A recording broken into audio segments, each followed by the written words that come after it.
Hello, everyone, and welcome back to another episode of the Minds of Moria podcast. And today we got a really special episode planned for you because Trey and I flew out to the largest Middle-Earth tournament in North America, and we're going to do a recap of it. But a lot of events happened during our time there, so we're going to be covering the Masters, the doubles, and the GT, but not all in this episode because it would be like 4 hours long.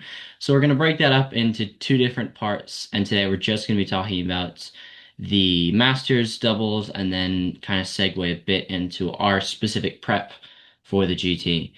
So, the whole reason we decided to go out to Adepticon was because of the Masters event, which was a new event that they introduced, which is very, very similar to what Articon has with their Masters, where it's an invitational tournament of the top 24 people in this case the United States. And I think in order to qualify, you had to either win your league or win like a 30 plus person tournament. And so because Trey won Texas League with large success, he then qualified to the Masters. So we have amongst ourselves a master on the podcast. So Trey, do you want to walk us through initially when you figured out you're going to Adepticon, like your thoughts and kind of what went in when you started thinking about the list you wanted to take? Okay, so yeah, I got alerted that I made it, and for the first like month, I was like, I don't know if I'm gonna actually be able to go. So that was interesting. And then I was like, you know what? I'm just gonna tell them I can, and then if I can't, I'll just drop, basically. Yeah. And then it ended up being able to be where we could make it. So I was like, great.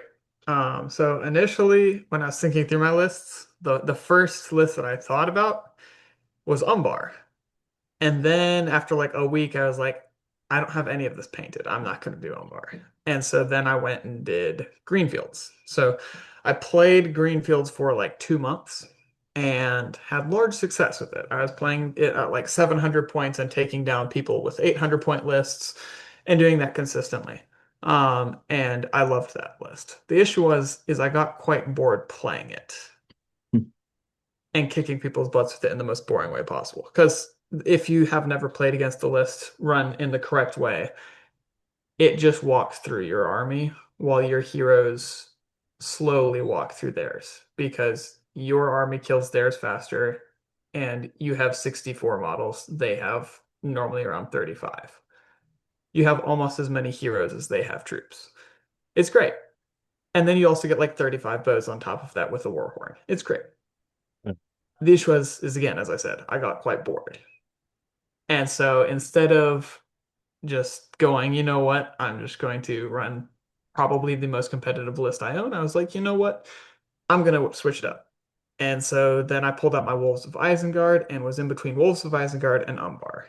And I ended up deciding on Umbar a month before the event. Sometime around that. Before And March for sure. yeah. And so I was like, well, let's get this army out and actually paint it because I had one model even partially painted for the list. So I spent the first 2 weeks painting it to like a decent standard, which I think they look fine. Yeah. Obviously, I still need to go through do like their eyes and stuff, finish their bases because I have a bunch of bases ready. I just didn't switch them to the new bases before we left. Um, and so yeah, I got in. I think I ran it 3 times at a tournament that we covered last time, Yeah. 2 or 3 times before that tournament, and then around 3 to 4 times in between that tournament and Masters. Yeah. So obviously the issue is I knew how to play the list. I just didn't have all of the minute details of like how do you because this is the one issue that I had been running into before that event in March was when to commit my archery in a combat. I did not get that fully mastered by the time the Masters came around. And I'll talk about that. So if we want, we can go through games. But yes, I'll go through my list. I took 3 Hashran, Yeah. Dalamir, Delgamar, and a Chieftain. First thing is I got lazy. I had my 700 point list and I just added a Chieftain in there. I should have added a Bosun in hindsight. Now, that's in hindsight, but I never once Yeah. needed the 2 might, let alone the 2 marches. Um, which the only reason I even brought the Chieftain was for the March, and his other might really didn't do much in any game. Whereas the rerolls on the Bosun and the Fight 5 with two attacks would have been amazing. Um, Yeah. let alone, I mean, I could have taken him with a crossbow, which is very nice. But yes, so that was the list I ended up taking. I felt pretty comfortable with it, all things considering. I played it against your AOL at least 3 or 4 times. So many I times. Oh, what's funny is like back in like February, the 2 times I played it before, no, it was actually after this event. I played it twice into Men of the West, both of them into the Legolas Guahir Aragorn build before I even knew that those were going to be the lists that were everywhere and kicked its butt every time. Because Yeah. For those of you who it's, don't know, Umbar is a great list, but one of its special rules gives hatred Gondor, so when the entire army you're facing is Gondor, you kind of wipe the floor with it. Especially yeah, the that's the way that other you've issue. written it. Yeah. I played it fine. One of the rounds that we'll get to, I completely forgot about Hatred Gondor though. And it would Oh have come no. out.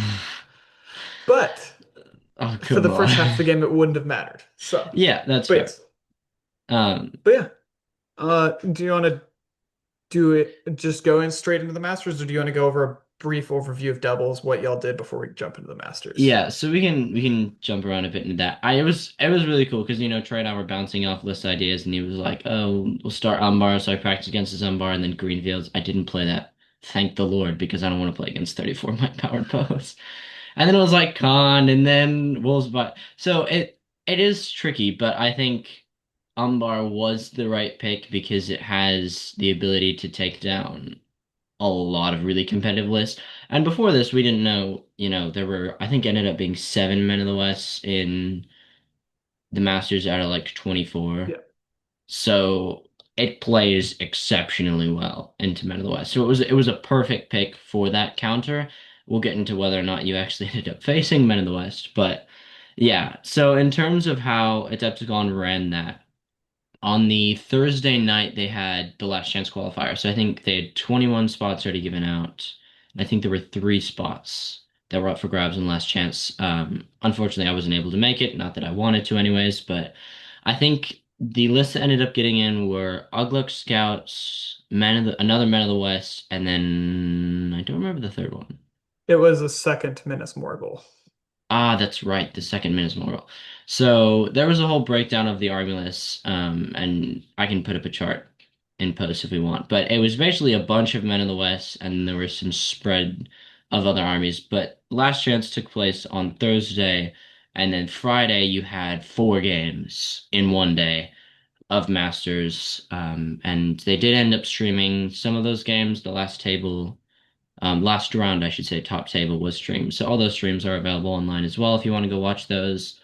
That's a great insight to see how well good players play in like the specific types of movement. But during Friday as well, they have doubles. So when Trey and I both flew out, he's doing masters. We already knew that. So I was doing doubles and I had to find a doubles partner. Problem was at the point I was looking at, which is like I think January, February, there was no one I knew that was actually going. So I was reaching out to people, seeing if anyone would show up, and ended up being through Patrick from Arizona, which we talked about on our TXO review. Knew someone who was going there and needed a doubles partner. So shout out if he's listening to Wade, who ended up partnering with me from Arizona. We had a blast. And we were kind of like throwing this before. We weren't trying to be competitive because it's doubles, and if you try and being competitive in doubles, get out of here. That's not what doubles is for.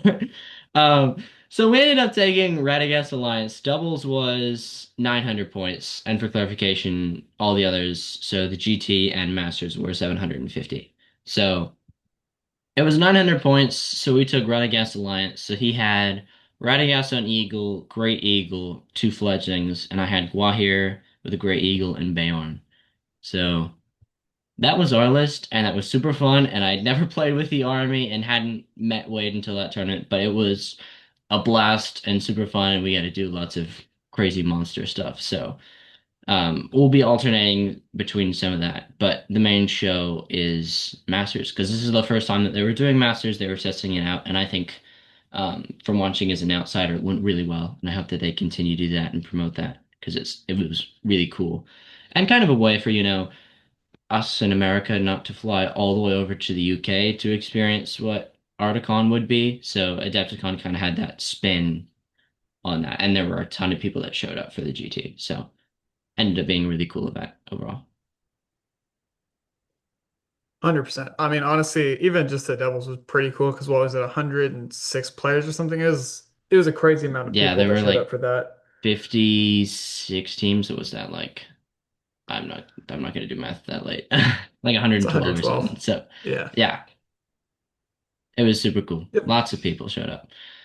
But I guess because we'll alternate starting with Masters games. So again, these are the top of the top, the cream of the crop, the best people in North America that are coming. So expectations like on the day of going into this Trey, when you knew you had your list, when you saw who was going there, when you saw the other lists that were going there, what were your expectations? Did you feel nervous? Did you feel pretty good? What was it? All things considering, I felt fine going into it. My goal was like a 2-2. Like I was like, this year I'm more just going to see what I can glean, Yeah, and just see what I need to work on. Which I mean, obviously the goal is always to win, right? But when I was going in there, I was like, I'm going to take something unique, something that shows me my play style, and I want to have fun more than anything. Um, and so that's why I ended up taking Umbar because it's ultimately one of like the lists that is very me in terms of play style, but I can also be quite aggressive with it, which is very helpful in the play style of the Masters, or should be yeah. theoretically. We'll get into that. Um, but yeah, and so I mean, I'll just go right into it. Game one. So game one, it came up as pool four, the object scenarios, whichever one Yeah, that is. And I think so it's I cool got for. faced off against the Shadows of Angmar. This was one list that I was very interested to see my list play into because three Barrow Whites historically is very bad for three Hasharan. Yeah, Because with one will each, they get one spell through. They can literally just drop Hasharan left, right, and center, and then focus in on my other heroes. It's not like a transfix where you need to do it every turn. You get it off once. I'm likely down for about 2 to 3 turns. So I, yeah. I And his wasn't like excited and his at list was all. pretty interesting, right? Because I had Gullivar. This was Tim Little, so I had Gullivar, Yep. Shadow of Rudar, and three Bear Whites, I think. Yep.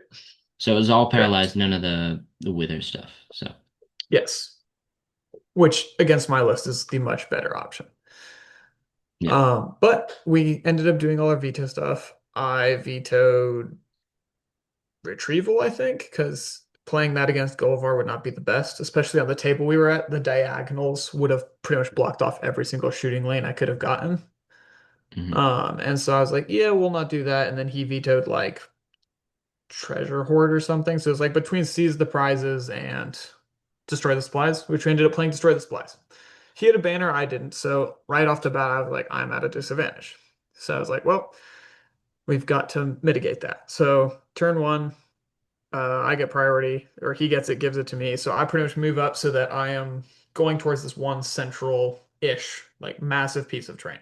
Because I know that's where Golvar is going to be going. So my goal was going to this. Golvar has stock unseen. He's going to be psyched out from my shooting. I'm going to make sure he goes into the terrain. Then I'm going to make sure he doesn't have a single full line of sight on any of my models. Because all of my models have stock unseen as well. Hmm. Because of that, the only way he can ever get Gullivar into a position where Gullivar can actually charge my army is if Gullivar comes within charge range of my army. Hmm. And because of this mitigation, I was able to stall, pretty much keep Gullivar dancing around for around 3 turns while I got to engage. This was, I mean, that ultimately that was the thing that just decided the game massively. That, and then I was able to set up these beautiful shooting lanes so that the first turn of shooting, I was able to pretty much just, he ran forwards, and then I got all of my throwing weapons except for a few that had to move forward and take their shots hitting on fives, and then all of my bows, all of my hero throwing weapons, and they killed like 8 models in one turn. It Yeah. was great. And so that was like my one big turn of shooting. I spent most of the the pre-setup setting that turn up rather than taking like shots where I could, getting like maybe one or two kills in those turns. I was like, I'm just gonna set up for one big turn of shooting. Once that turn happens, get all my throwing weapons in that turn, hopefully get a lot of damage. And it was great because I focus fired right around his banner, so it exposed his banner. So his list only has 5 might. Gullivar's off on a flank, hiding in a building, basically. So now the Shadow Rudar with his 2 points of might is forced to call the move, otherwise he loses his banner turn 1 Yeah. of combat. And ultimately that's just what forced it, because the Shadow Rudar was around a corner, so he couldn't charge. The Shadow Rudar's fight 5 to attacks. He's actually not a slouch in combat. And with the defense 7, he was pretty much just going to be thrown into a hash run like every turn for the rest of the game. So he called the move, and I was like, okay, great. And so he moved forwards, and this is where I started to realize courage could be an issue this game. So he threw like all of his spells, and I realized because Gulliver's off on a flank, it'll take him 2 turns to get over here. If I just spend all of my resources this turn, get a bunch of kills this turn, it doesn't matter if Gulliver's over here in 2 turns. I've already won the game. So I decided that I was going to spend any amount of resources necessary to keep my Hasharan, Delgamar, and Dalamir all on the alive, basically unparalyzed. Yeah. And so pretty much I just set it up and used like 2 points of might and like every single will point I had on the table in this one turn because I was just like, I've got to. And Yeah. luckily, because of the way Destroy the Supplies was setting up, he couldn't just go, okay, one bear white on this one hero, back him up, one hero, one bear white also on this hero, back him up. So I was able to spread it out so that one Hasharan uses might point, his will point. Dalamir uses 2 will points and a might point, and then Delgamar used his will point and a might point. And so I was like, Yeah. okay, this will work. Then I got them all into combat. Had to spend Dalgamar, no, had to spend another might to get into combat off a courage check. And then I was Oh, like, we're just going all out. And then that turn, just in combat for my heroes, I killed like 8 more dudes. So at this point, he yeah. was down to like 20 casualties. He was like 3 models off breakpoint, and he had killed like 4 models in return. And so by the end of the game, I think he killed 8 models. Because even the way I set up on the flank spot to protect my objectives, it was pretty much just a massive anti-fly, to where even whenever he sent in his werewolves or his wargs, he would just get ganged up on because there's no way that he could get a good engage for him. And so I was pretty much just like completely mitigating damage while at the same time setting off all the damage I needed. And then the light shields on the Umbarians were great because they were just sitting there shielding whenever they didn't like their positioning. And then when the Bear Whites got their next turn off of all of the paralyzes, it didn't go great for me. And then the 2 Husharan that were up kept failing all their courage checks to charge. But at that point, the damage had been done. And so my throwing weapons eventually just pulled through, and I got the break and then just started pretty much pinning up. Oh, and then by this time, Gullivar moved up, was able to get into combat, and I just started putting every single bow shot I could into him, and eventually got him down to like 2 wounds, and then he started losing fights. Yeah. And as soon as he started losing fights, I chipped him down to 1 wound, and then got him on shooting like 2 turns later. Um, After he went to protect him, but then he had to pull him in. I kind of baited him. I pretty much put Dalamir into a position where he was going to get paralyzed, which he did, but I had no support around. And there was a 60 millimeter gap right next to him. So Gullivar The was like, bait. I'm hiding, but I can see Dalamir. I can kill his army leader and get VPs. And so my thing was, I've still got 3 points of fate 2 wounds on Dalamir. He could go in. He's only got the 2 attacks, Okay, yeah, I'm fine. which then is doubled. So I was like, I've got the fate. All I need to do is take 1 wound, use the fate, and then kill him with a Hasharan. Then I'm fine on VPs. Hmm. So he goes in, and then my shooting fails this turn. So he kills Dalamir. And he just Mm. outright killed him. No, he didn't. I was alive on 1 wound, no fate. One And minute then fight. this turn I realized I'm just not going to kill him. I'm going to leave him alive as bait to make sure Gullivar stays. Because at this point, I'm out of might. And so he Yeah. wins and he's like, I've got to kill your leader. So he throws him back in. And at this point, I was just like, okay, lined up on my archery again, got the wound, and killed Golvar. Okay. Or Yeah. no, I think Golvar failed his courage check.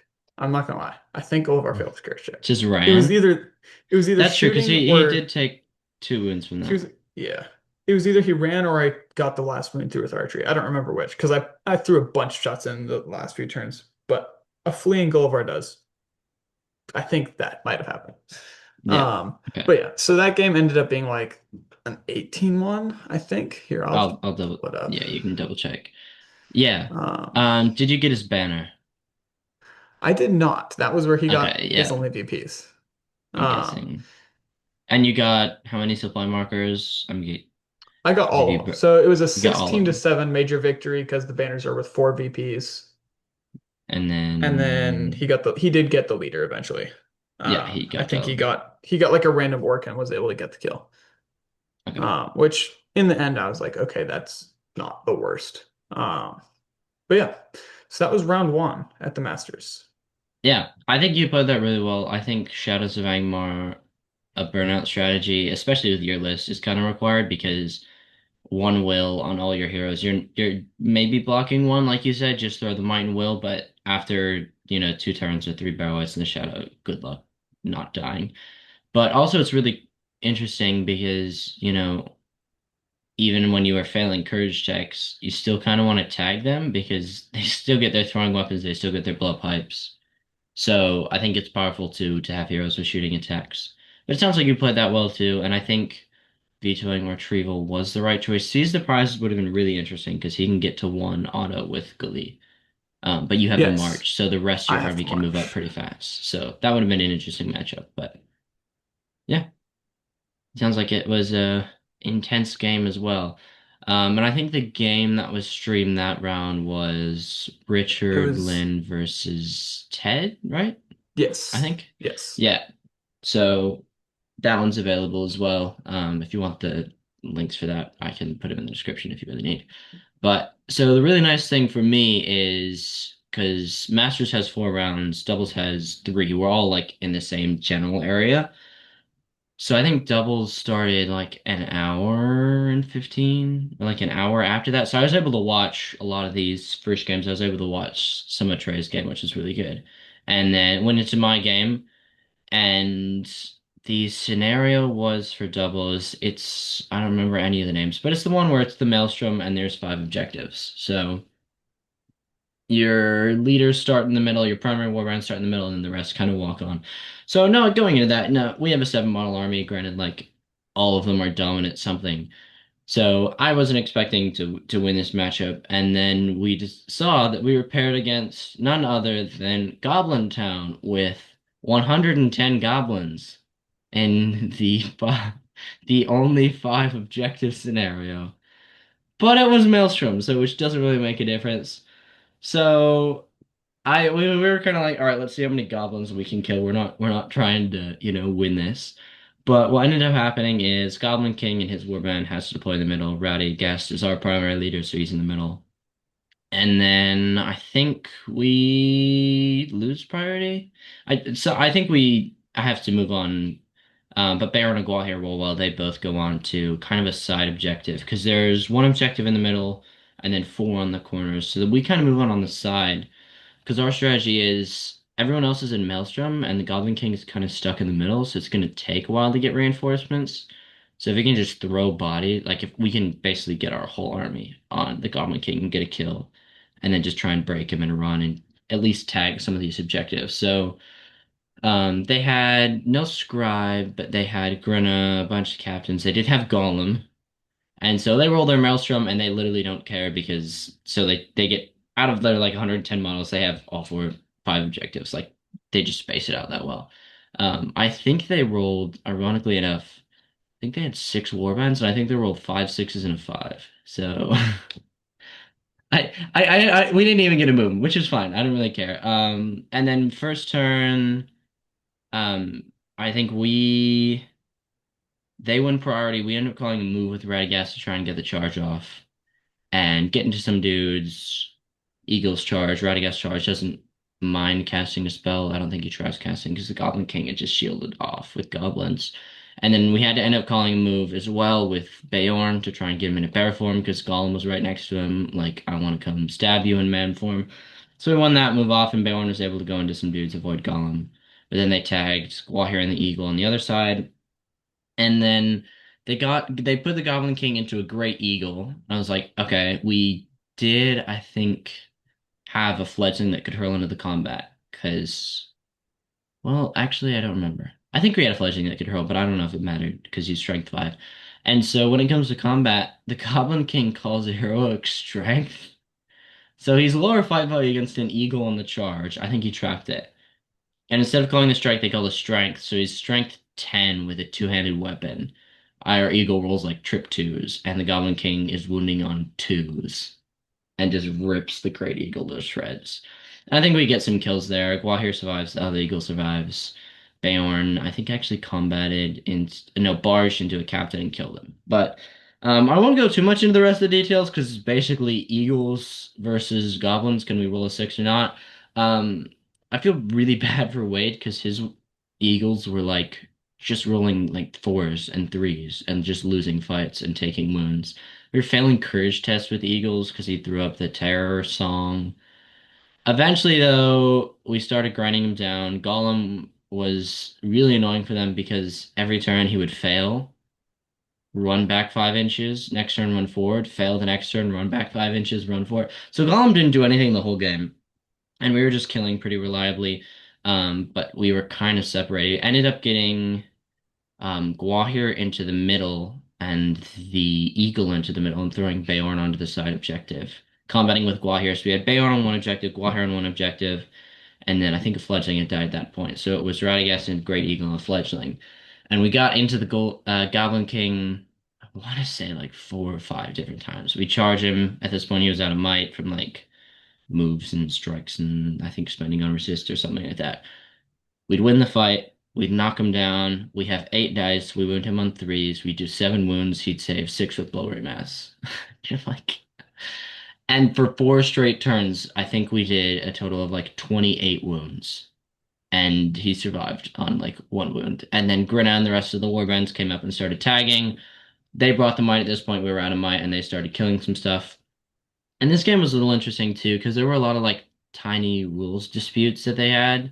Like they were trying to argue that you had to kill every model in order to strike the spear supports, but it's you just have to kill the model in front to strike the spear support behind.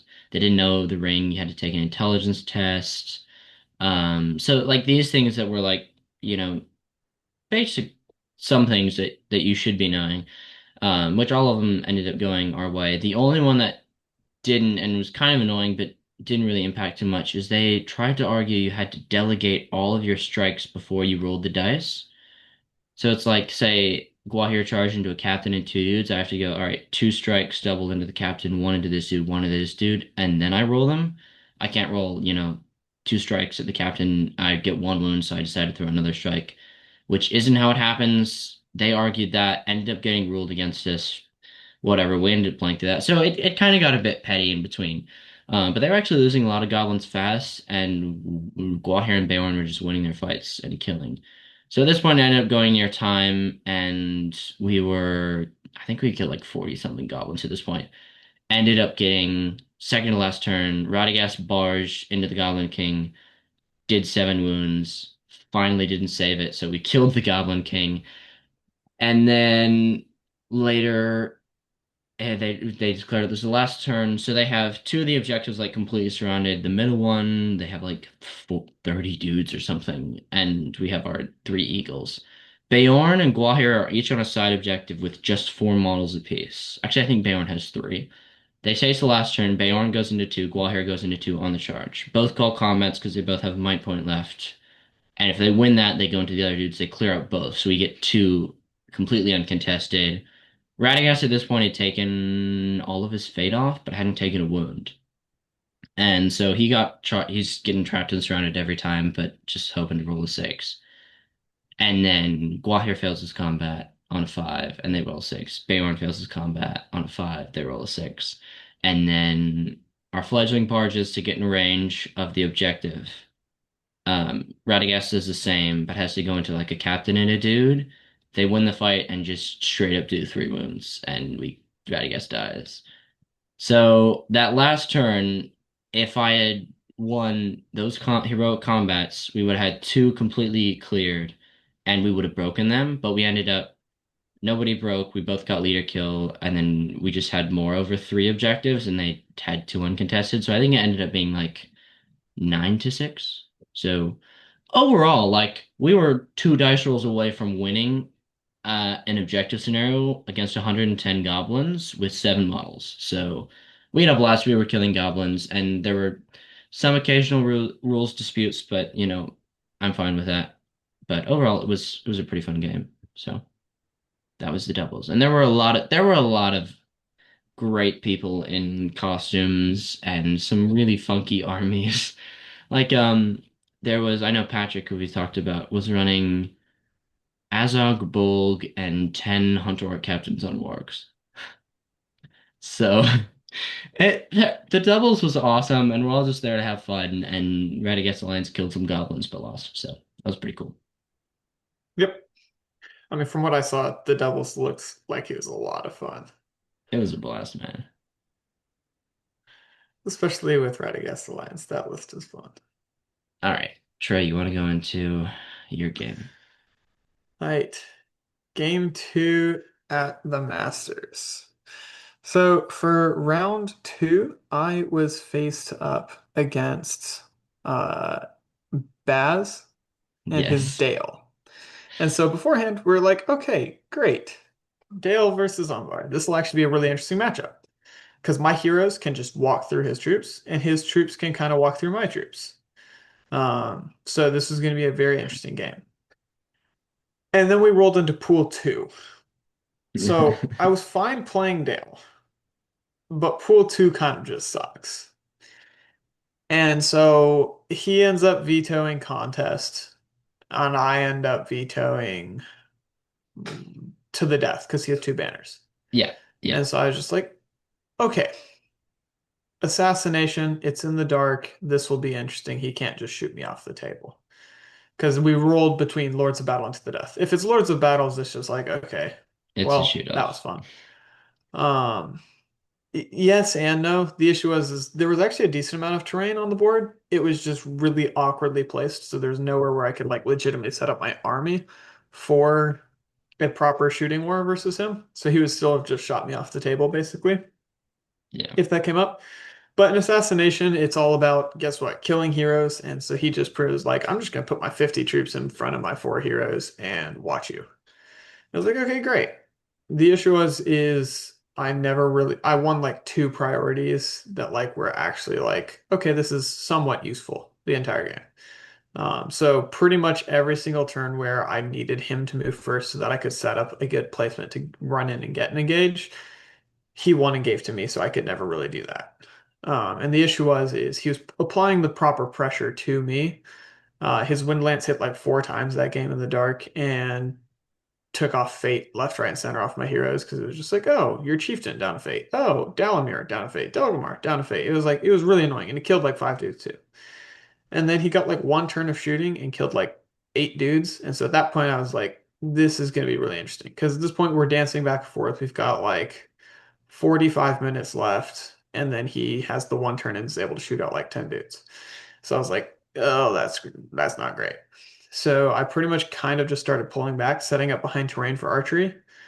And then neither of us really like to commit. He starts coming forward, getting some more shots, gets a few more kills, and then I'm pretty much out of my archery.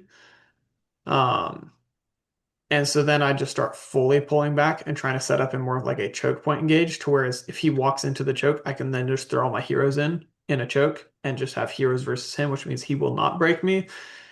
And by the time that happened, it was short on time, and he got a few bow shots into my Hasharan.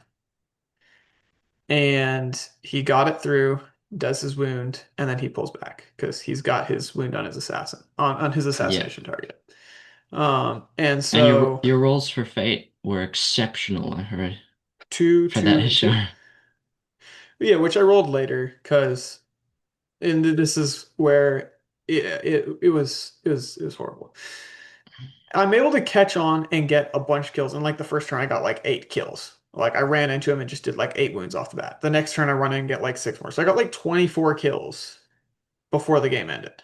No, it was like 22 because he was still like five or six off break. But he was like, he pretty much just pulled it back so that I couldn't possibly break him unless we had like 5 more turns because I would have to chase down the rest of his army. And so by the time it was there was no way for me to get it back. So it was just like it was going to be a 4-1 minor win. But I mean, I still didn't play that game perfectly. I didn't set up my chieftain perfectly for a heroic march one of the turns that could have helped me set up a better engage. Ultimately, it wouldn't have mattered because the next turn I lost priority and then he made me move. But I could have positioned that chieftain better on one of the turns. I set up a solid-ish engage point, but every time I set up something that would work, he just pulled back. He was like, I'm not going to go into a place where you can win the game. And Yeah. then I was like, I'm not going to go into a place where you easily win the game either, right? So it just turned into a game of cat and mouse, and neither of us bit until he got that one turn of his archery popped off completely. And then I kind of just had to back away. And then he got his shots through. And then I was like, well, I've lost basically. So now I just need to try my best. And I was able to get some kills, but it didn't ultimately end up going. So hats off to him. I mean, we both, it was literally just a game of chess, which he ended up winning by getting those few archery shots off that got through the wounds that he needed to. Uh, And yeah, I mean, it is what it is at the end of the day. I didn't play it perfectly. There's a few things I would have changed. But ultimately, Pool 2 versus Dale, a 4-1, I'm very happy with. Yeah. Especially with against a level of player like Baz, because Baz is very good. Oh, very good. Yeah. And I think because I watched that game and I came to the point where it was like, there's an hour left, and he was like, I'm not putting my heroes in combat, and you're like, I will break if I go in. And you kind of were both like, this is basically just going to be a draw, so we'll kind of like still play and shuffle around. And I think that was kind of your mistake because I think if you just kept playing this cat and mouse dance, you were never going to win. It was just you trying to like go for the 0-0 draw. That was basically your hope. And I think Yeah. at like this is a competitive tournament. This is Masters. You want to do that. But I feel like your style of play and the way that you do really well is like you were like I'm okay putting myself in a spot where you're like, okay, how is this kid gonna win this? And then he like completely wipes you off the table. Like that is your strong suit is just consistent aggression, and I think maybe you got this is just an outside view, but I think maybe like you got psyched out a little bit.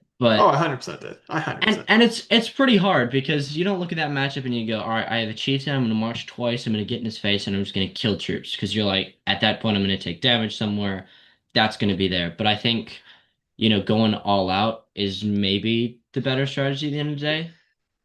Yeah, I 100% agree. Like going in, I could have easily been able to chop him to pieces if I'd been able to get a good engage, which is really what the chess dance was all about. The hardest thing about that was the terrain because the way it was set up is he pretty much had a concave every time I was able to get it up, set up where I would be able to run in. And so if I run into a concave like that in 50 models, I'll get trapped, surrounded, and chopped to pieces. Well, I mean, I would be chopping him to pieces at the same time. Which, I mean, I think the issue is I'm just running into a bunch of archery, which then he can just shoot, which he's just gonna throw everything into my heroes, go in the ways, and just try and get his wounds in for assassin targets early. And then if he does that, then he doesn't really care at that point. He can just chop me and hope to break me, even if I break him with my heroes. Um, and that's where I think the one mistake I did make in that, which kind of forced my hand into I couldn't really fully set up, was the one turn that I could have set up the march for the chieftain, which I mean, ultimately, 2020 hindsight still wouldn't have worked out fully, but I still would have liked to have been able to pull that off simply because, at least for me, it would have been like, even 2020 hindsight, I would have been like, hey, I put myself in a position to where I could have pulled it off. He just played it perfectly so that it didn't. Because, I mean, he would have done it right, but I could have put myself in that position. And, I mean, yeah, you're right on I should have. I just needed to find the right place to fully jump on him. Yeah. And like Vaz is a crazy good player, and that list plays pretty well into you, and like the scenario assassination is super rough for you. So part of that Pool is that as two. well. But Pool yeah, two pull to it sucked. generally, because he just vetoes contests and laughs. Yeah. So yeah, that's it's a tough matchup for Umbar. And again, as you will probably start to guess, not a game with Men of the West yet with Trey. Maybe that fixes in round 3 and 4. We'll see. But I'm gonna hop on to my doubles game two, which is actually very similar to what Troy and I had in Nova, but the opposite because for some reason, the second scenario for doubles was the contest scenario where both your leaders need to get more kills, and we're 7 models with Radagast Alliance. So he has Ratty and I have Guahir as my leader. So yeah, we're feeling pretty good going into this, and then we see we're up against Riders of Thin. So this one was interesting. The build was quite interesting. This was against Tommy and Will. But their list was Theoden, Aemir, Gamling, Elfhelm. So just 4 heroes, and then like 60% riders and like some Royal Guard thrown in there as well. So in total, at like 900, it only has 4 heroes, but it's like 35 models. But again, like we're going into this, we need more kills. The max kills they can do is 7 models. So we deploy first, we stick Bayon on the center line, and we do the classic doubles thing, which is you hear them whispering their plan, which is the best shot. They were like, the best thing we have is just throw every shot we can at like Radagast and hope to take him out. So they deploy back literally as far as possible. We deploy in the center line. We do some dancing turn one, just they get some shots. I don't think anything goes through because we put in the ways for all our heroes. And then they move up Elfhelm by himself in range of Beorn next turn, who's in bear form, obviously. And so Baron has to charge Elfhelm. Unfortunately, Gwahir was also in range, so Baron and Gwahir just both went into Elfhelm, and then Radagast and the 2 Great Eagles and 2 Fledglings just started flying up to meet like the rest of the entire group of riders, and they did some shots. I think they got 2 wounds off on a Fledgling. Elfhelm called defense, but when you have what's that, 16 dice needing sixes, and he's 2 wounds like 2 fate or something like that. Yeah, we did like 4 wounds. He was dead. So that was nice. Unfortunately, I didn't do the order right, which I keep forgetting every time. So I think they just killed him off with Beorn or whatever. So it didn't really matter at that point because it was Elfhelm, and then like there were 8 riders like a couple inches away. So next turn, I think we win priority. We kind of move in with all of our forces. Baron and Gwahir go in. Gwahir calls a combat, kills 4 dudes, and we're like, cool, we can't lose, basically.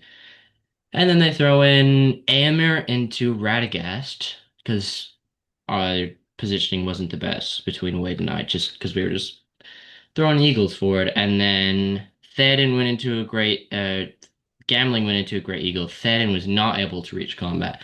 And they just got the trap and surround with all the other eagles, and they called death. But Aemir and Gambling both called combats. So Aemir called a combat against a Radagast on eagle instead of a strike.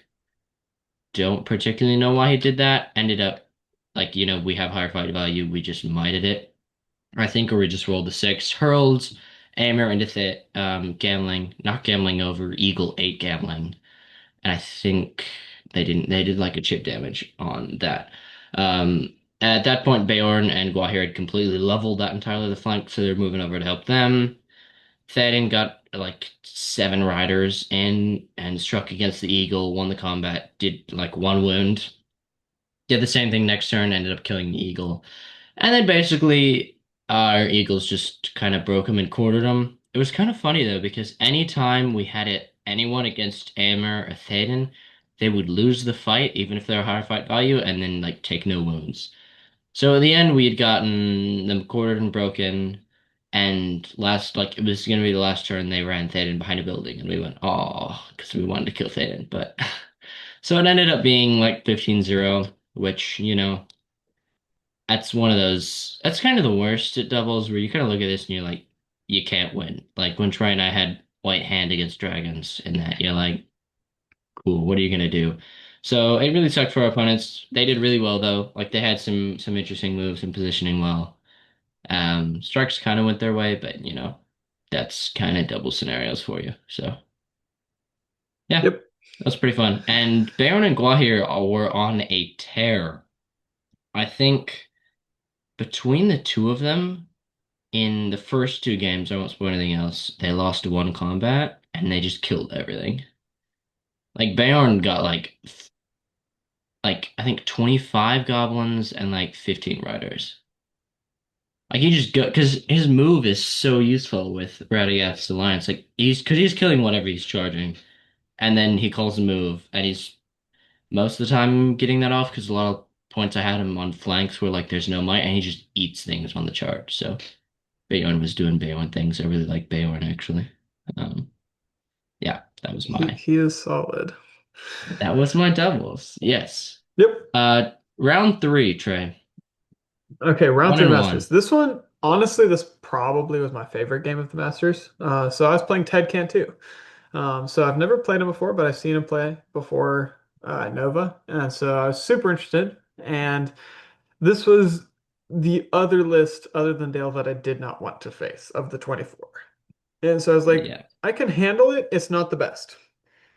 Then we rolled pools, and we rolled pool five. So I was playing the heavy cav list in the maneuvering scenarios. Hmm. That's not great. No, Um, but the scenario got so wasn't too bad. it wasn't too bad other than his list actually. He says that that's his like favorite scenario in that pool Interesting. because it actually gives him something to do with the Citadel Guard. Okay, that's true. Um, and yeah, so this game I completely forgot about Hatred Gondor. Wouldn't have mattered for like half the game, but there was some instances where I could have gotten some more kills, which actually would have been big because I would have broken him. But yeah, okay. I'll just start from the beginning. So I marched up, got into like this nice position on in this ruin because we were on the same Gondor table as I was on round one.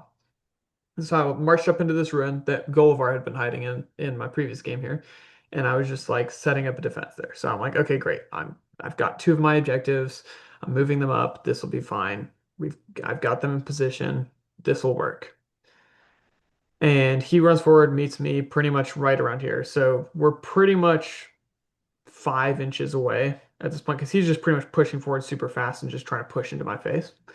And so I was just like, okay, great.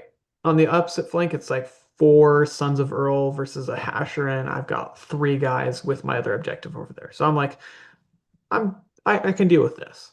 And then in the middle, he just had like a group of five more Sons of Earl with a Son of Earl on foot that had dismounted to pick up one of the escort the wounded tokens hiding in another piece of terrain. And so I had my archers just kind of filling in some gaps around the table just to shoot anything that moved. In shooting, I got one kill the entire game, which is a great start. And then when we finally hit combat, I threw Dalamir. I got the charge. And so I threw Yeah. Dalamir into two riders, gave him all the supports, and I was like, okay, this will be interesting. And then I pretty much set it up so Earl could only run over to a far flank and engage. I did make a mistake here. I was not able to fully push in one of my Hasharin into combat this turn, which was actually very annoying. And turns out if I had been able to, if he was like positioned like 1 inch closer, he would have been able to peel off one of the suns that Dalamir had to Mm, charge into. So first turn of combat, Earl runs the 12 inches around, engages this one troop, and now is in charge range of that one Hasharin and is able to combat into him. So he calls the combat. I'm like, here's the thing. Dalamir, you've got a might point, you've got the spear support, he's got 4 dice, you've got 4 dice, you've got the fight value. He doesn't have a reroll, you don't either, but you have the might. You've got higher fight. If we want to win this game, if we want to put some really heavy pressure on, now's the turn to do it. Because at this point on this flank, he only has like five Sons of Earl, the King, and then almost all of his Citadel Guard. So if I'm able to take down most of his sons in like a turn, it's pretty much that flank is mine. yeah. Because at this point in the game, I was like, yeah, I was actually talking to him about Hatred Gondor. I was like, oh, we'll actually get to use it. When we actually got into combat with the Citadel Guard, I completely forgot. But at this point in time, that was in my mind. So I'm like, yeah, Yeah. great. If I knock out the Sons of Earl, then I should be able to chop down this entire flank in a few turns. Just feed Earl some fodder. So I call a defense with the Sharon that's pretty much right in front of Earl. Because I'm like, Yep. it's still probably worth it for Earl to go into Uh, him because it's either him or just a random dude. And so I yeah. was like, I'll call defense there. And then Dalamir rolls a 3 high, Because he and called his the son rolls the combat, yeah. 6. Yeah. And so Dalamir's just looking at this like, okay, great. You've got 4 dice. He wounds with all 4 dice. So all 4 dice, he just rolls fives. Fives and a six. And I'm just like, okay. Oh my goodness. And then I go first fate, too high. Second fate, too high. Third fate, too high. I can use a point of might, but I'm still dead. And I was like, okay, that was Mm-mm. fun. So Dalamir died, and then or what's his face? Earl won his Earl. combat, killed, got into the Shara and did like a wound. And so I was like, okay, fine, whatever. I'll use a fate. And it took 2 fate to pass that. So I was like, okay, whatever. He's alive with a fate and 2 wounds. This will be fine. I can work from here. And then I lost every single other fight that turn. My Hasharan lost to a Citadel guard and a son that I charged with a spear support. Couldn't might it either. And so at this point, I lost all the fights except for like one on that flank, which was a shielding Corsair. And so then the next turn, I'm like, well, I've kind of got to do something. So I run Delgamar into like this defense position in a doorway. His Earl runs right back into that Hasharan and calls Yeah. combat again. This time it's not free because the last one was free because it was 4+. Combat off the And Hasharan, I'm guessing. Right, because yep. Hasharan's prone at this point, so And high fight by so you, all that fun stuff. this is where it was actually really interesting because I put Delgamar into a doorway in this run because I was like, I'm actually going to try and bait this guy. Because I was like, I'm just going to get the defended doorway bonus, and it's pretty much better than a heroic defense. And Yeah. so that actually worked out beautifully. It pulled Earl right into my battle line, like all the way in to where he was like 5 inches away from every friendly model. So he had no support. And so I was like, great. If he just does not roll extremely lucky, Delgamar survives. If I win a roll off, his leader's going to get trapped surrounded. He's going to be at 2 might or something. And I can just throw in a Hasherin, get a bunch of attacks in there, shield off his troops, kill his leader. Then we're at equal, but he has less than might than me. Yeah. The issue is I lost all the fights, almost all the fights again. My Hasherin failed again. My other Hasherin that was fighting Earl died, and then Earl went into Delgamar, did like a wound or two. I faded it. I was like, okay, I'm alive on one wound. This will be fine, whatever. And then he got a bunch of kills. So at this point, I'm down like 12 casualties to his like two. Because I got one in shooting, and then on Yeah. the other flank, I got a Hasherin kill. And so I was like, well, this is interesting. And then he wins the roll off and is able to get Earl out of that hole. And then from there, this turn, I win 3 fights this time, and I'm able to kill like 2 more dudes. And he just continues to chop me to pieces. At this point, my other Hasherin has to use his might point to stay alive. And so now I've got like Delgamar's 2. The issue was is a son of Earl ran into him in the doorway, got one strike through the door, wounded him, kills Delgamar. So Delgamar's dead with a might point. And then from there, he's no, Delgamar didn't. Delgamar fled from Courage. Because Oh, yeah, he because had you 2 wounds. So broke. he did one wound. This turn I broke. So I was like, well, this will be interesting. And by this time it's like time's being called, basically. So we've got like another turn in the bank. And so I'm like, well, I can call I'm gonna get I won priority. And so it's like, well, great. I've got 8 models on this flank. I've got Delgamar and my chieftain. Either one of them passes my courage check. This is like a very, very small minor win because he got his boys barely across the line, but I would have been able to Yeah. run forwards and pin them all. Unfortunately for me, all 8 of those warriors, Delgamar and the chieftain, all failed their courage checks. Oh And my so goodness. they all flee. So he's able to run them further in. One of them gets the sanctuary, gets VPs. So he gets like 5 victory points just from those courage tests. Mm. Then I'm not able to pin any of his troops, so he's able to gang up on me, is able to kill one of the guys holding one of my escort the wounded tokens, so I'm down 2 VPs from that. So at this point, it's like a 5 VP swing just from that turn of courage checks. I'm able to get one VP, one thing across, hold the objective. And then on the other flank, my Hasherin, he pulled all of those Sons of Earl over, killed like all of the dudes over there. The Hasherin got a few kills. Actually, that Hasherin in that flank did decently well. I actually got him to 2 models off breakpoint, Oh well. which was interesting because, like, at the very end on that flank, I just killed him a bunch. The issue was he killed me back.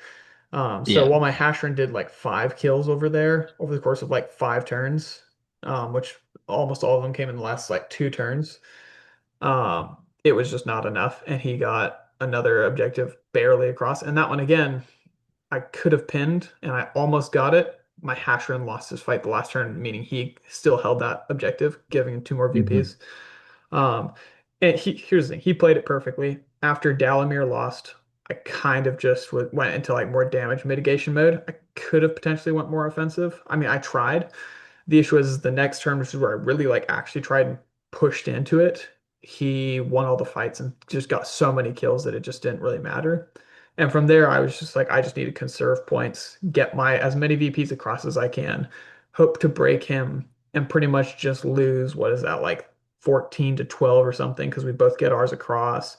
He has the Yeah. leader kill, we both break. So that was the end goal. The issue was is I just didn't win enough fights to get the break on him. And then he's able to push his guys further in because I fail all my courage checks, and he's able to kill a bunch of my guys holding my wounded Yeah. marbles. So he played it perfectly, and Dalamir just sold so hard, because all he needed was a 4 or something. I don't even remember. Like it was so bad. Yeah. I think I think like your list is super strong, but again, like if dice aren't going your way, things will die and they will die fast. And I think this is really the Yes. game where you were like a bosun or a banner here would have saved you so much. Yep. Because Because what are the either Suns fight? They're four, right? And then fight Arrow can give them 4, fight 5 five. around Arrow. Arrow, yeah, Um, but even having the banner around the Hisharan, because the Hisharan on that same flank right next to Dalamir failed 2 combats in a row on threes. So like yeah, this was not something that was just like, oh, it one off happened in this one off time he died. It was just like, no, it was 3 high, 3 high, 3 high. It was bad. But yeah, I should have taken the bosun instead of the chieftain, which I realized after this game. I was like, I really, really needed that chieftain, that bosun instead. yeah, Or a banner, but the issue is I think the list was perfect in terms of the number count, how the bows were set up, how the throwing weapons were set up, and just the counts, the way the war bands were set up. I really enjoyed how that was playing. The issue is it's just like when I was getting those engages, I was just rolling horribly.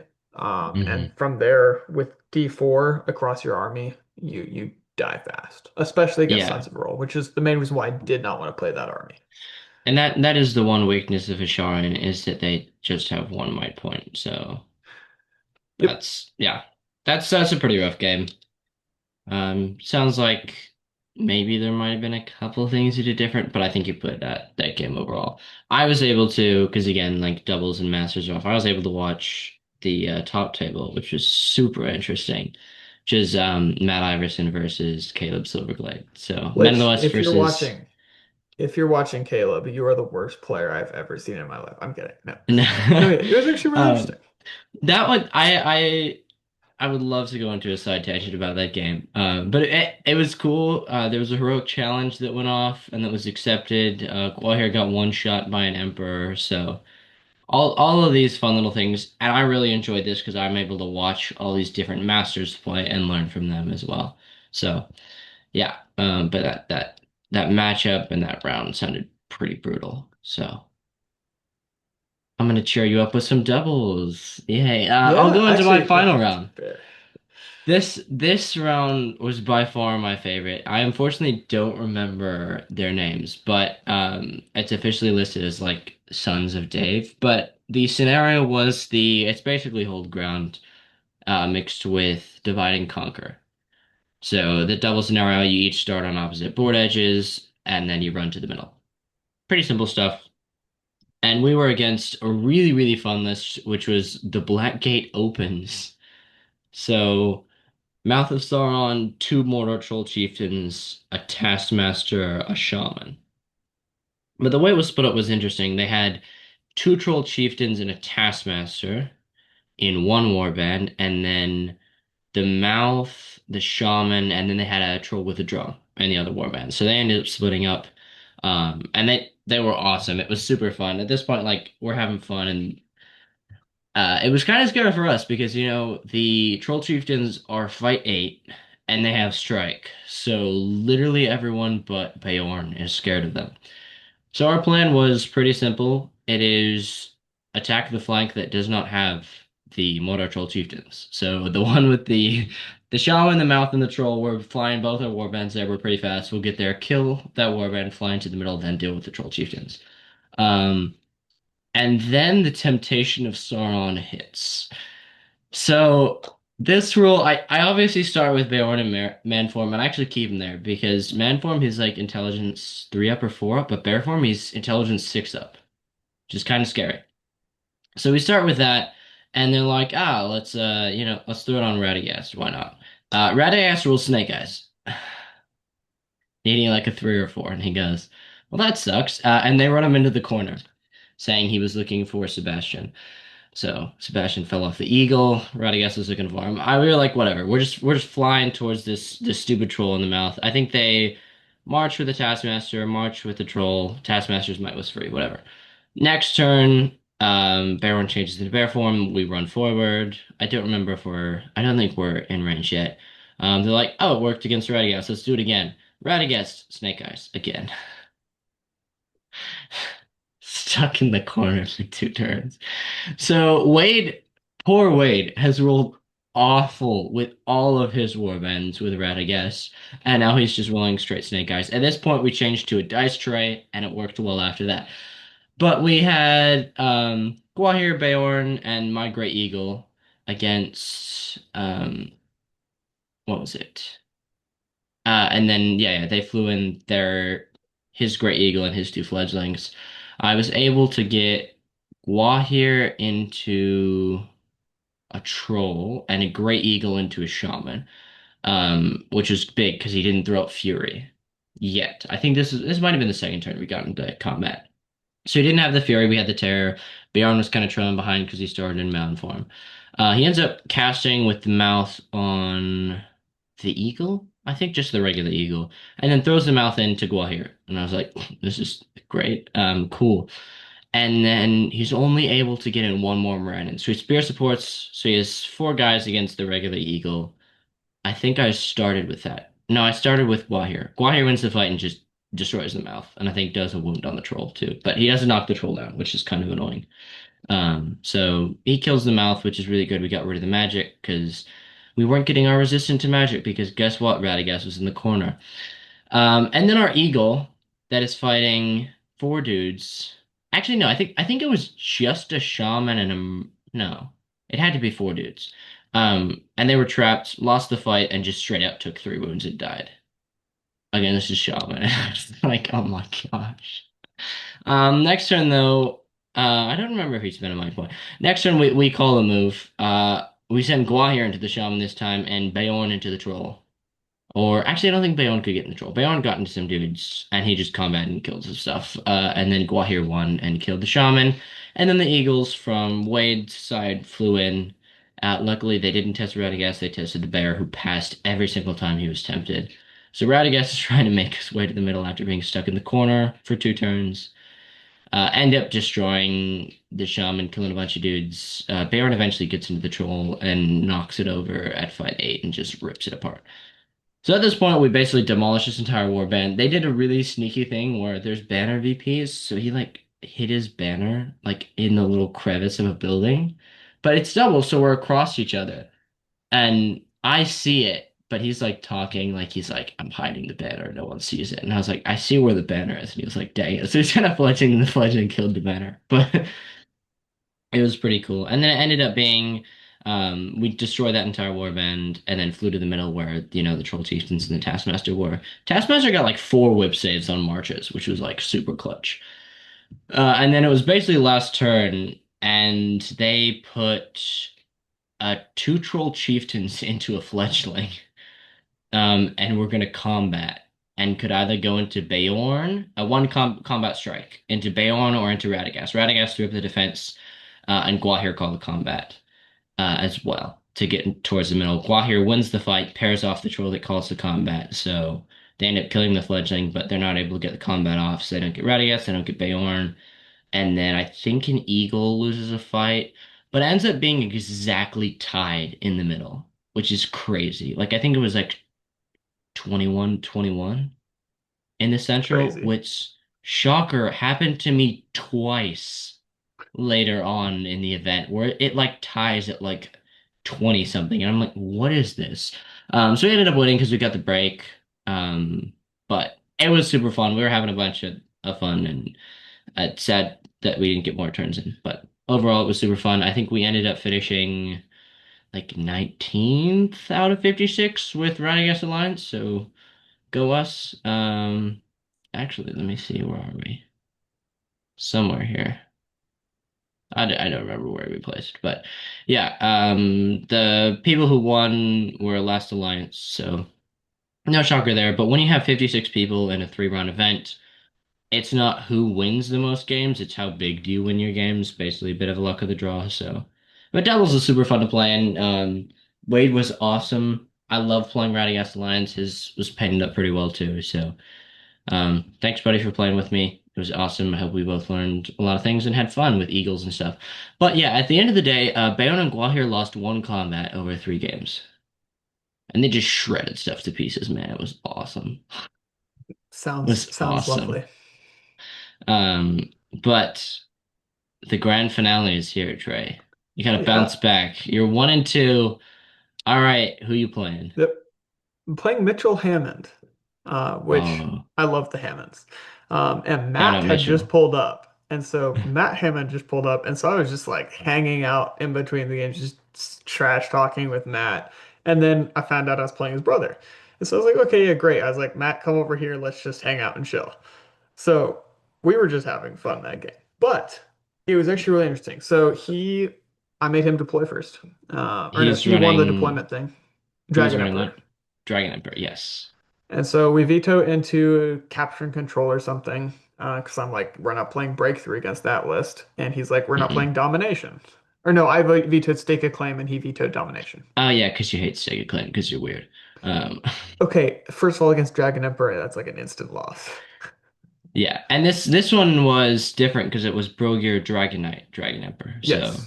Narutabi So Morphing 5. he had a solid amount of bodies too. I think it was 38 models or something.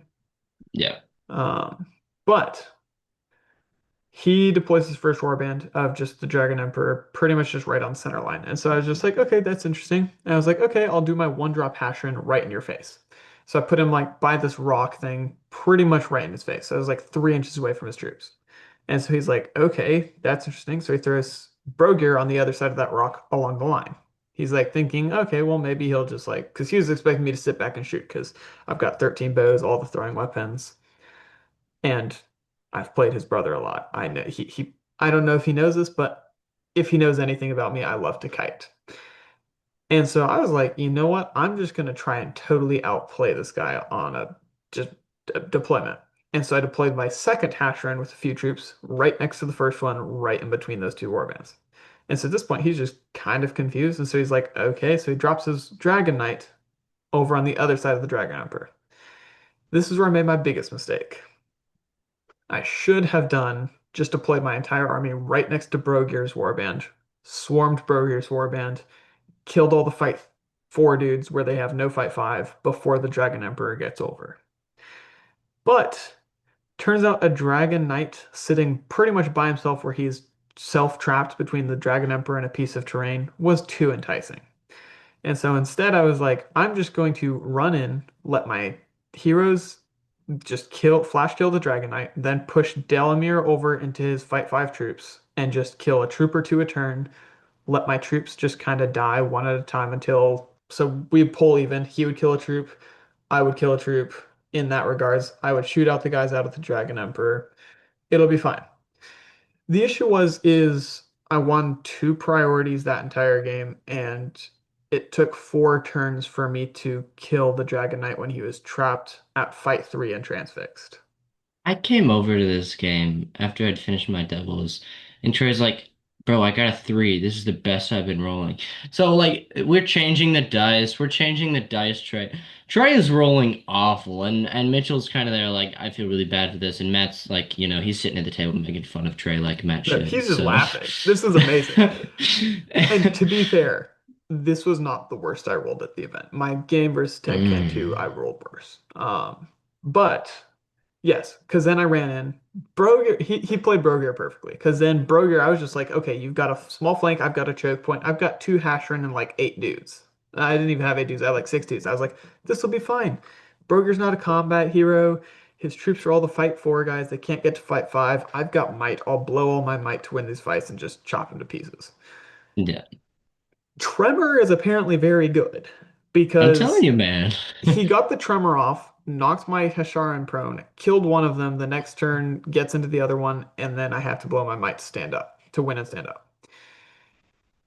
And so now I'm have like a Hasharan, like 3 dudes alive on this flank, and he's just like chilling. He's lost like 1 dude on that flank. And I was like, well, that's not good. So then I started engaging just the main battle line. And I was like, well, let's hope this swings. Because at this point, Dalamir, I mean, the first turn I run in with the throwing smoke bombs, roll the 2, so I have to use the might point to get it off. Because I mean, at that point, it's worth it, because otherwise I have to pretty much strike. Yeah. So I was just like, I'll just spend the might point on that. You're down to fight 3, you're transfixed. Rolled a 3 high, he rolled a 6. And I was like, well, oops. That's not great. Um, Did he so yeah, shield that or was was he amazing. just like, I'm just gonna No, fight it? he was just fighting. I'm guessing he had pikes behind him or no? No, it was just the No Dragon Knight. pikes. Interesting. Okay. Because I pretty much he put him in a position Oh, which that's true. I would actually Yeah. love to ask Mitchell if it was totally a bait. I don't know if it was. I still think at that point he thought I was gonna deploy back because in between his Dragon Knight and Brogear, I had to deploy my next warband, which I deployed at the very back of the table with my 6 archers with Delgamar. So it was Yep. like in this kiting situation. So to him, it still may have looked like I was setting up like a diagonal formation. Mm-hmm. But I jumped on that, and then the Dragon Emperor was just like, okay, I'll kill a dude, I'll kill a dude, I'll kill a dude. Because my 13 bow shots into like the one dude were failing every single time. So I never got to shoot out my own guy out of the combat. And so Been he was there. just like, okay, great. And then this is actually the prime example of I just didn't commit my archery early enough because I charged them in a turn too late. And that one turn I charged them in late, they still were starting to do stuff. Because at this point, my other Hasherin failed his dice roll and got flash killed by the 4 dudes Mm-hmm. he was fighting. Um, so I'm down to one Hasharin, which is out of my Dalamir, who is on a flank fighting a Dragon Knight for the 4th turn. Delgamar, who has just now reached up to get to combat, and he wins his fights, but he doesn't kill a single dude all game. And then my chieftain, who's just kind of sitting by an objective, waving, just sitting there like, guys, I'm holding this objective. This is great. But he didn't do anything. And so it was just like, I'm losing a model, I'm losing a model, I'm losing a model. Because it was just like, okay, I'm low defense. He's got the dice. So this part of the Warriors, that I can't say, oh, I rolled bad. Because like Yeah. he's got I 3 dice mean, plus a banner. that's what the Emperor does. Like they will just grind Yes. out any battle line in the game. Which is why I wanted my Dalamir into his Fight 5 section of the battle line. The issue is Dalamir never got there. He never got there. Yeah. Just fight the Dragon Knight. And then even if it had ended like when I had first broken, I would have had like 2 or 3 of the objectives. I ended up almost getting like the side objective where the Hisharin was Oh, because he ended up being kind of a Chad and killing like 4 dudes. The issue was is I never got a move first, so he was just like chopping down a dude a turn. you gotta Um, tell the story of how you held the middle objective for so long with this one oh, Corsair, dude. so there was one Corsair warrior that I painted fully. This guy was shielding for every turn and survived for like 6 straight turns.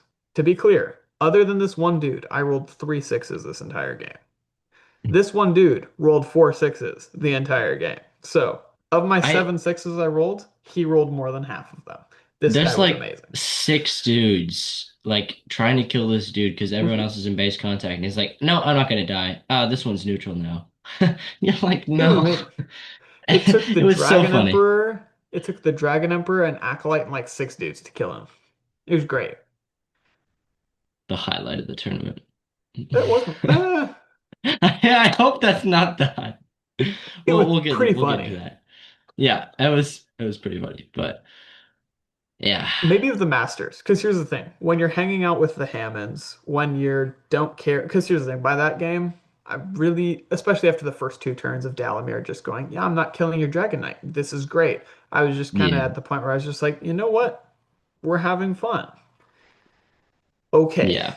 And then it was like, I've got two of the Hammonds right by me. We're just gonna chill and hang out and have fun. Yeah. And I think that's something that's hard about the Masters. Like when you're playing such high caliber players, this game has dice involved, but it is a strategy game. But when you are facing players with like who know 100% what they're doing and you get bad dice, it's hard to recover against that. Like I think if you had played maybe a less experienced player, I think he could have pulled off some of these games, but I think it's really hard because, you have your strategies, some of the matchups go wrong, some of these rolls go wrong, and then you're at a disadvantage against a player who's just as skilled as you are, and that's, I think, where the disparity really lies. 100%. Because like even I 100% agree with that. And that's kind of just how, because I even discussed this with Tim the first game before the game even started, because we were just kind of chilling because we got to the table a little bit early. And I was just like, this whole event is going to come down to who gets one turn where they get a very slight advantage due to a few dice rolls in that one turn,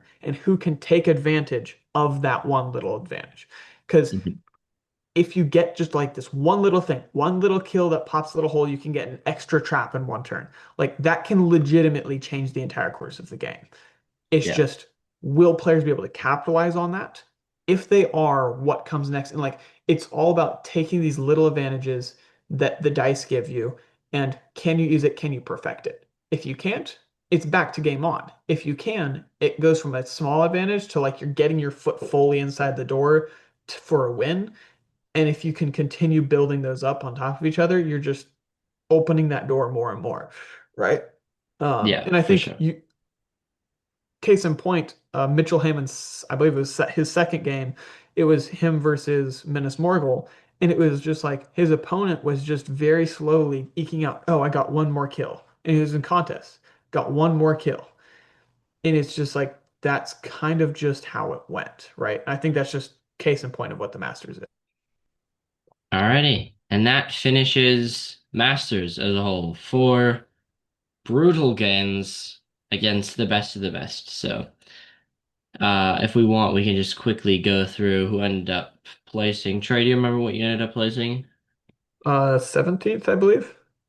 I think so. Let me pull it up. Um, Yes.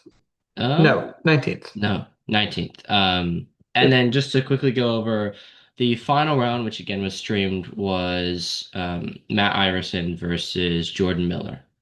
So the top three ended up being in third place with Minas Morgul, Jordan Miller.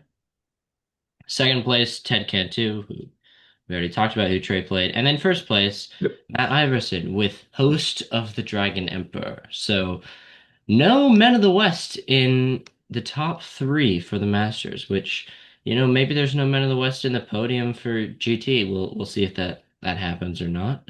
Stay tuned for our next episode if that actually does. But I loved Masters. I'm obviously not a part of it. I was observing that. But just watching those games really made me want to, be in there. And it was super cool that they streamed that, and that was kind of this like it's something to work towards personally, and a really cool event. So I really enjoyed it, Trey. Obviously participated in it. So what were your thoughts on it as a whole? All things considering, I really enjoyed it. I think it was quite interesting. Honestly, I would love to see where it's like a different style each year. So like maybe one year do veto, another year don't, or something like that, where it changes for each year of Masters. Or just something where it's like a totally different points value than the GT, just so it's like a little bit different. But Mm, overall, I think for the first year, I think they did the perfect choice of saying same points as the GT. We're just going to do it the same structure as the GT. We're just going to do a different day and invite the 24 best players that we can find, basically. So overall, from what I saw, from what I witnessed, yes, that is the case. I mean, in case in point, we saw Julian won Adepticon last year. He came fifth at Nova and like had all he had that at Nova, but he came 21st with almost the same list he brought to Nova, right? yeah. You see great players not doing well. Why? Because everybody's a great player there. and I'm definitely planning on trying to make it work next year. If I don't win the league, because I'll be gone for Army, I will definitely try and make it in for last chance qualifier and play my best there and hopefully get into the Masters then. Yeah. It's super awesome. But yeah, it's incredibly competitive.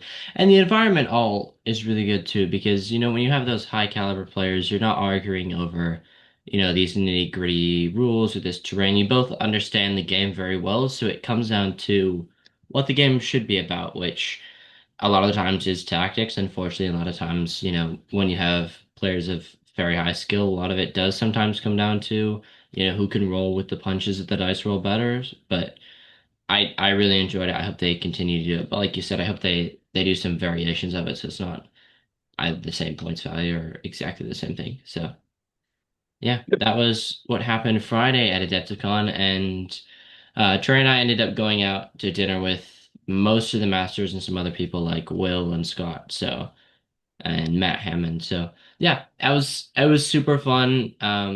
I would recommend anyone to try to get to Masters for AdeptiCon. If not, just try and get to AdeptiCon. It's a great event. We really enjoyed going there. And that was our first part of the recap, which is gonna be like an hour and like 20 minutes or something. But yeah, next time we'll put out an episode, which hopefully shouldn't be too long after this one, is gonna be about the GT. So, just a bit of a sneak peek. There ended up being, I think, 110 or 108 players in the GT. Yeah. Um, Trey ended up taking Army of the Great Eye. I took Assault on Lothlorien, and we'll see how that goes. So thank you for listening so far. Please like, share, subscribe, all that fun stuff, gives us feedback and encourages us to continue to make content. And stay tuned for future episodes to come. Alrighty. Thank you for listening. Bye.